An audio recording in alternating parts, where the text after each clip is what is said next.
Olá, meus irmãos. A paz do Mestre, tá tudo bem com vocês? Que Deus abençoe grandiosamente aí a sexta-feira de vocês e que Ele possa vir falar conosco hoje, por intermédio sempre da Sua Santa Palavra. O texto para nossa breve meditação encontra-se no livro do profeta Jeremias. Eu quero ler o capítulo 2, o verso 2 e 3. Diz assim: Vá e proclame esta mensagem para Jerusalém. Assim diz o Senhor: Lembro-me de como você me desejava me agradar quando era uma jovem noiva muito tempo atrás. Você me amava e me seguia até mesmo no deserto. Naqueles dias, Israel era santo para o Senhor. Era como os primeiros frutos de sua colheita.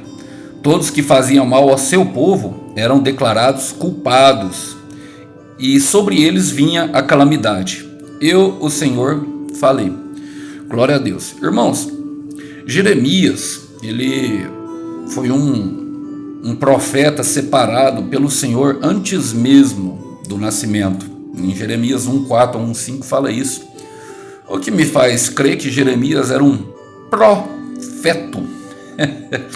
Brincadeiras à parte, ele nasceu para aquilo, ele sabia o que estava fazendo, ele sabia em quem ele cria, ele sabia com quem ele conversava e pelo que parece, ele era o único na nação inteira que sabia exatamente e conhecia o que o Senhor faria, porque ele trouxe uma mensagem, justamente foi o último profeta ali, durante o tempo do exílio babilônico, chamando o pessoal ao arrependimento numa época de uma apostasia espiritual. E essa apostasia, meus irmãos, essa apostasia, ela é um grande desafio para todo cristão. O que é a apostasia? Apostasia é negar a fé. Ora você crê, ora você não crê. É o que nós chamamos da inconstância espiritual. A inconstância nos sentimentos, meus irmãos, devido a essa carne, ela vai existir. O que não pode haver é a inconstância espiritual. A inconstância, ela é considerada um dos grandes maus do século. Ela é uma porta para a ansiedade, para a depressão. Ela é uma porta enorme e ela vem devido à falta de confiança no Senhor. É quando as pessoas não creem mais que vai acontecer devido ao processo que é duríssimo. Ela é uma inimiga íntima da perseverança. Eu quero ler para vocês o que Tiago fala em alguns versículos. Ele fala no começo do capítulo dele, versículo 1-2, ele fala para nós considerarmos motivo de grande alegria passarmos por diversas provações. Mas no versículo 4 ele fala: é necessário que ela cresça. No versículo 3, eu quero ler o 3 e o 4, ele fala no versículo 3, ele fala: pois sabem que quando a fé é provada, e a nossa fé que é provada, a fé sobre a promessa a qual o Senhor trouxe para nós, a perseverança tem a oportunidade de crescer. E é necessário que ela cresça, pois quando estiver plenamente desenvolvida, vocês serão maduros e completos, sem que nada lhe falte. Então a inconstância, ela retrata justamente que nós não amadurecemos, que nós não estamos prontos. Ora nós cremos, ora nós não cremos. Jeremias é o mesmo que retrata a questão da motivação a quais os israelitas queriam, sabe? Por exemplo, sacrificar crianças a Moloque, fazendo os seus sacrifícios, sabe? Tentando obter bênçãos financeiras e até mesmo, sabe? Negando todo o seu compromisso. Perceba que o Senhor chama através da boca de Jeremias, de uma jovem noiva. O Senhor tem um compromisso muito grande conosco. Ele leva, por exemplo, o casamento muito a sério. Ele leva toda a questão da rotina e das disciplinas espirituais a quais nós devemos viver muito a sério. E quem é que deixa para trás? Nós. Irmãos, e tudo isso acontece normalmente porque as coisas não acontecem como nós. Jeremias é o autor da mensagem de Jeremias 29:11. Os meus caminhos são mais altos que os seus, os meus caminhos não são como os vossos caminhos. Olha assim, ele vem falando que os planos dele são para nos trazer paz e esperança. Mas quando nós estamos no meio do caminho, temos uma séria tendência a duvidar. Eu percebo isso, por exemplo, quando o Senhor Jesus morreu e ele teve que encontrar com 2 discípulos que a palavra fala que eles tinham se desviado do caminho. Eles caminhavam para o povoado de Emaús. Emaús fala justamente de um desvio para o caminho, porque o centro da vontade de Deus sempre foi em Jerusalém. E o Jesus vai atrás deles e conversam sobre o que eles estavam conversando, né? E Jesus pergunta que coisas. E eles falam assim, eles falam, as coisas que aconteceram com Jesus de Nazaré, responderam eles. Está em Lucas capítulo 24, versículo 19. E ações poderosas aos olhos de Deus e todo o povo. Mas os principais sacerdotes e líderes religiosos entregaram para que fosse condenado à morte e o crucificaram. Olha só o que eles falam no versículo 21. Tínhamos esperança de que ele fosse alguém que resgataria Israel. Isso tudo aconteceu há 3 dias. E quando ele está falando em resgatar Israel, era justamente do poder político, de tudo aquilo que eles estavam vivendo no momento. Eram livrar eles exatamente do momento, do poder opressor do político. Mas o que eles não sabiam era que a morte de Jesus era para que o espírito deles habitasse nele, para que tornasse eles mais fortes e mais constantes. O Senhor ainda dá uma exortação, fala assim, me seguiam no deserto. Ele fala aqui, você me amava e me seguia no deserto. Agora quem é que ama? Quem é que ama é aquele que obedece os mandamentos, segundo João 14, 21. E ele está lembrando de uma palavra que foi dada, porque essa intenção como noiva, ela foi dada ao profeta Oséias anteriormente e até mesmo a Moisés. Moisés chegou a fazer um pacto de aliança aspergindo sangue sobre o altar e sobre os israelitas. E o que os israelitas falavam? Os israelitas falavam que ia obedecer ao Senhor até o fim. Bom, e no Deuteronômio 5, 29, nós sabemos o que traz a obediência a Deus. Ele explica, ele fala assim, como seria bom se o coração deles sempre fosse assim. Ou seja, titubeavam entre um lado e o outro, porque não tinham os desejos cumpridos. Se estivessem dispostos a temer e a obedecer todos os meus mandamentos, tudo iria bem com eles e aos seus descendentes para sempre. Há uma bênção de uma proteção para nós e para nossa família, a partir do momento que nós nos dispomos a caminhar em temor e obediência ao Senhor. E o temor é o princípio da sabedoria, isso fala no livro de Provérbios 3 vezes. Mas muitas vezes nos entregamos justamente à inconstância. A inconstância, ela é um mal. Sabe, um inconstante, ele possui 2 almas. Uma tocada por Deus e outra tocada pelo mundo. O problema é que ele torna-se falso para com Deus e torna-se falso com o mundo. É aquela pessoa que ora pensa em fazer a vontade de Deus e seguir rumo à promessa, e a hora que não vê nada acontecer, se entrega aos prazeres do mundo. Por exemplo, uma pessoa que está esperando em Deus por um namoro, ela se entrega à paixão da carne, ela começa a ver uma saída nos contatos, e Satanás sempre manda.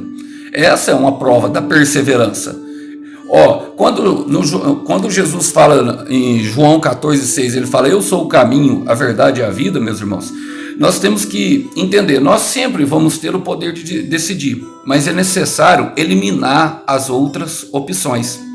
O caminho é porque existe só um lugar, só um caminho a ser trilhado, e ele não é fácil, ele fala, esforçai-vos por entrar pela porta estreita, vamos passar pelo período de provação. Eu quero voltar em Tiago 7, Tiago 1,7, ele fala assim, Tiago 1,6, ele fala assim, mas quando pedirem, façam com fé, sem vacilar, pois aquele que duvida é como a onda do mar empurrada e agitada pelo vento, vai de um lado para o outro. Ele não deve esperar receber coisa alguma do Senhor, pois tem a mente dividida e é instável em tudo o que faz. A inconstância, ela traz para nós prejuízos muito grandes, como esse da apostasia. O Senhor continua falando que eles davam os primeiros frutos da terra, e aqui está o segredo, porque é buscar primeiro o reino de Deus. Irmãos, as demais coisas são importantes, o Senhor sabe de todas as nossas necessidades. Quando nós não temos o que nós necessitamos, normalmente ficamos ansiosos, mas é justamente pela confiança da palavra em Deus que nós obtemos os resultados que nós esperamos. Ou seja, primeiro o reino de Deus. E o Senhor conhece o nosso coração, o Senhor sabe quem está buscando Ele por uma restauração de casamento, e somente isso. Ele sabe que depois que você que entregar para você, você pode negar ele. Ele sabe. Não se engane não. Ele sabe que você pode amar mais a bênção. Ele sabe que tudo que você... As pessoas buscam a Deus, meus irmãos, por uma caixinha. Isso é a materialização da fé.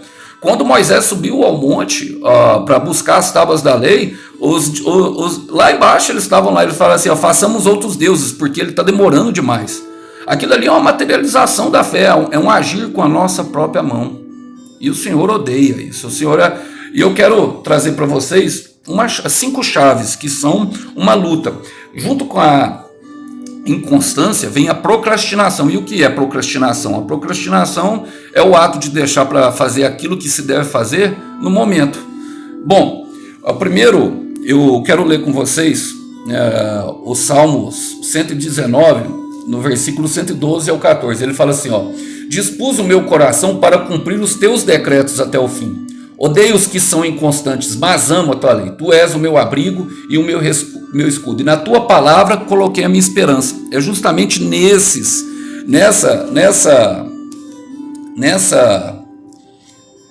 versículos que nós encontramos algumas chaves para vencer a inconstância. Bom, primeiro, no Salmo 119 ele fala assim, dispus o meu coração. Irmão, isso é uma decisão de dispor o seu coração. Decidir fazer. É uma decisão consciente. Você tem que tomar uma decisão consciente. Decidir fazer. E intencional. Você entende o que deve fazer. Você entende que deve caminhar sobre aquela direção até o fim, independente do que aconteça. Por exemplo, uma pessoa e vamos falar do casamento, que é o exemplo que o Senhor trouxe para nós. Uma mulher casa com um homem, aí o homem deixa a toalha, eu tô rindo, mas é de nervoso, deixa a toalha em cima da cama, aí ela resolve divorciar, aí ela recebe uma mensagem do Senhor, ela fala assim, não vou divorciar mais, porque passou a noite, sentiu saudade e viu que o homem era bom, sabe, que o erro dele era irrelevante. Mas aí no outro dia ele falou, vou jogar bola com meus amigos. Quero o divórcio novamente. E enquanto ele vai jogar bola, ela vai para a igreja. Lá ela ouve uma mensagem justamente que fala sobre o divórcio. E ela pega e simplesmente fala, não, eu devo ficar. Ela é inconstante, ela está num relacionamento que é chamado de relacionamento io-io. Você já ouviu? Alto e baixo, alto e baixo. E o Senhor quer que nós tenhamos um relacionamento com Ele constante. Ele é a base de tudo. Quando nós praticamos o nosso devocional decididamente, por exemplo, meus irmãos, eu, a partir de Levítico 6,12, resolvi orar todo dia de manhã, porque é o que Levítico 6,12 fala, acenda o fogo do teu altar pelas manhãs todos os dias. Você, sacerdote, deverá manter a chama sempre acesa. E como que nós fazemos isso? Orando, irmão, buscando a Deus, lendo a Bíblia. O meu devocional é feito antes de pregar para vocês. Todo dia, eu estou com vontade todo dia? Não, mas eu tomo uma decisão e eu sei o que eu tenho que fazer, eu sou intencional, eu vou e faço. Oro mesmo sem vontade, às vezes as orações vão ser repetidas, mas eu faço. A segunda parte é a consistência, que está justamente, ele fala assim, dispus o meu coração para cumprir os teus decretos até o fim. Lembra que Tiago fala que a ação da perseverança tem que ser completa? A fim de quê? De que nós nos tornemos maduros, meus irmãos. Nos tornemos maduros. O nosso comportamento denuncia justamente isso. É o nosso comportamento que vai denunciar se nós somos perseverantes ou não. Ora nós estamos reclamando, ora nós estamos falando, né? Assim, essa luta interminável, parece que não vai passar mais. Aí ora nós queremos. Bom, o Senhor está provando, meu irmão. Está te provando para saber se você quer mesmo. O Senhor Jesus fala em Hebreus 12:2, fala que o Senhor foi até o fim e suportou toda a vergonha da caminhada, e para ele foi muita vergonha, porque ele era Deus, pela alegria que lhe fora proposta. Então, esse é o momento de focar na promessa. Pelo que vale a pena viver? Vale a pena viver pelo que você tem lutado? Porque o Senhor Jesus viveu por nós, e ele morreu pelo mesmo fato, então ele foi até o fim, e o final foi de morte. Amém? O terceiro é o preço que se paga. Essa é a demanda do esforço. O inconstante, ele quer o caminho mais fácil, irmão. Ele quer que aconteça logo o milagre. Você viu os discípulos de Emaús falando, olha assim, olha só o que eles falam em Lucas 12. Eles falam assim, nós esperávamos que eles dessem um jeito nisso. com relação a salvar Israel. E eles criam que era só para Israel, mas Jesus estava focado até mesmo em nós. A salvação era para todos. E nós queremos colocar como, sabe, se fosse, como se o Senhor não soubesse o que está fazendo. Em 2 Reis, ou 1 Reis, capítulo 5, conta a história de Naamã. Naamã era um comandante sírio. Ele vai até o profeta Eliseu. Eliseu nem responde, ele manda um coisa aí. Mas eu fico pensando, ele saiu do país dele, porque ele era leproso, e foi até o outro lugar. Irmãos, e eu fico pensando que durante aquela caminhada, ele ficou pensando, não, chegando lá ele vai fazer daquela forma, e é o que ele fala, porque Eliseu nem atende ele. Por quê? Por causa do orgulho dele, por causa da soberba que ele carregava. Ele era um grande general, respeitado, pomposo, mas estava cheio de lepra por dentro, que representa o pecado. E ele fala, vai, te lava-te 7 vezes. Aí quando ele sai, ele decide não fazer, inconstância. Pensei que ele tem rios melhores lá no meu lugar, lá. Eu pensei que ele ia me mandar, ia impor as mãos sobre mim, clamar ao seu Deus, é o que ele fala. Ele pensou tudo na cabeça dele, como ia ser feito, e não foi daquela forma. Mas quando ele resolveu e ouviu os amigos, e eu vou chegar até o final, ele conseguiu a vitória. Ele pagou o preço. O 8, a quarta chave, para resolver o problema da inconstância é o abrigo, é onde nós estamos. E o preço está aqui justamente assim, odeio que sou inconstante, mas amo a tua lei, ou seja, amo os teus mandamentos, do versículo 113 de Salmos 119. Agora no versículo 114, na parte A, ele traz justamente a questão do abrigo. Ele fala assim, tu és o meu abrigo e o meu escudo. Agora onde é que você se refugia? Irmãos, eu lembro que quando eu era pequeno, eu fui tentar apagar fogo uma vez eu fui apagar o fogo com a garrafa de álcool. Deu ruim, né? Todo mundo já imagina o que aconteceu. Eu não me queimei não, graças a Deus. Deus me deu livramento, mas eu não consegui apagar o fogo. Então muitas pessoas se abrigam, por exemplo, a questão da pornografia. Sabe, querem apagar a pornografia se masturbando vendo um filme pornográfico. Querem se apagar a questão da solidão e do deserto, sabe, usando os contatinhos. Você está jogando álcool no fogo, meu irmão. O Senhor é teu escudo, o Senhor é o teu abrigo. No Salmo 91 fala que aquele que abriga no esconderijo do Altíssimo descansará. Se você não está descansando, é um comportamento de quem não confia em Deus, sabe? A gente tem que entender que todos os nossos atos têm uma consequência. Em Hebreus, em Gálatas 6, 7 diz que aquele que planta na carne colherá corrupção, mas aquele que planta no Espírito colherá, sabe, eternidade. Então o que você tem plantado, o que você quer colher? O que é que você quer para a sua vida? E o quinto e último é justamente a esperança, e ele fala assim, na parte B, em tua palavra coloquei a tua esperança. E a palavra nós podemos colocar a promessa. A esperança, meus irmãos, ela é o que mantém a chama da fé, é ela que cimenta, sabe, a nossa fé, que coloca a nossa fé no lugar certo. A nossa esperança deve estar na palavra do Senhor. Tem muitas pessoas que colocam esperança justamente nos atos. Isso só mostra que nós não estamos prontos para receber aquilo que Deus prometeu para nós. É necessário que tenha a maturidade completa, é necessário. Lembra de Gálatas capítulo 4, versículo 1? O herdeiro não se diferencia nada do escravo enquanto ele se comporta como criança.